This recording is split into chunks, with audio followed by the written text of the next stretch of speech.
Hi everyone, Sabrina from Campbell's Freedom Farm. Today we are transplanting my tomatillas.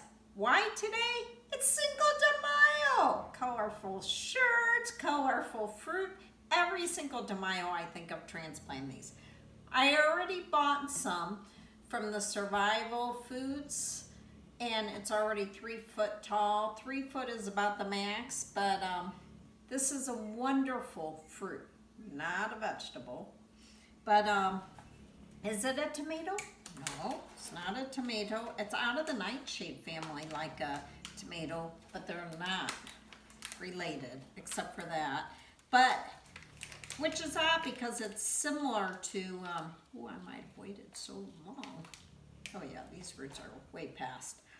You could still plant it like the tomato that I told you about. It's got tiny hairs, not as many, but I'm gonna bury it pretty much. Taylor said, that sounds so gruesome, but it's really not. This is a wild perennial in Mexico. It's from 800 BC. I mean, that's an old plant. And it's actually an invasive weed. But when they started doing it, realized it was edible, it was a great thing, it was a treasure. But it never really went anywhere until the early, oh, okay. I have the purple one. This comes with different varieties. The purple and the verde is our favorite.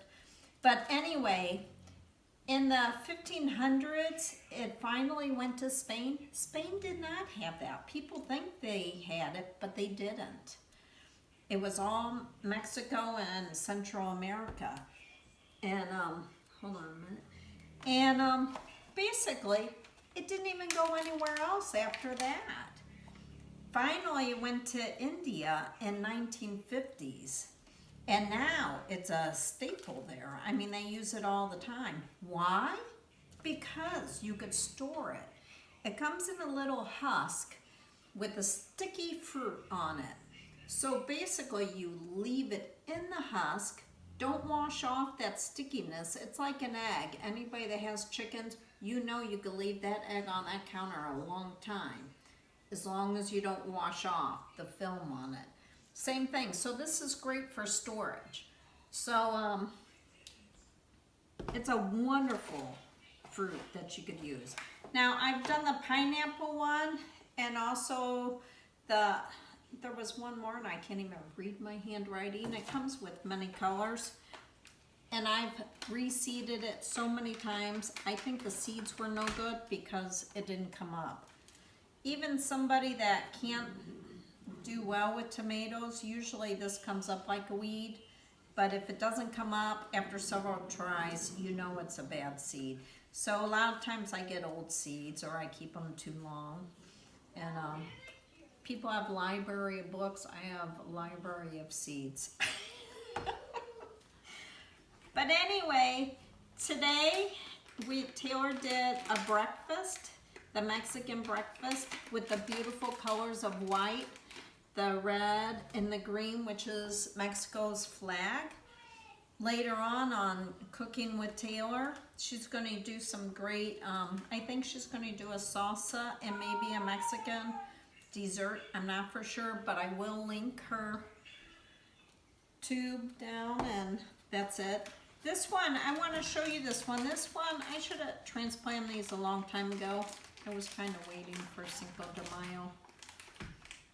It's very leggy. Is it going to grow? Yeah, it's going to have a harder time, but I'm going to have to keep burying this until the stems thicken up, and then it'll be fine. But you have to be really careful. And you could tell it was ready to go. It was not a happy trooper. But these usually are a weed that just wrap around on the ground. It's not like a tomato that'll keep climbing. It just will spread out. They're great for containers.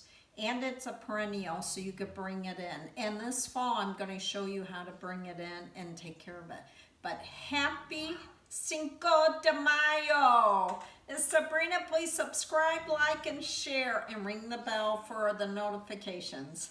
Bye.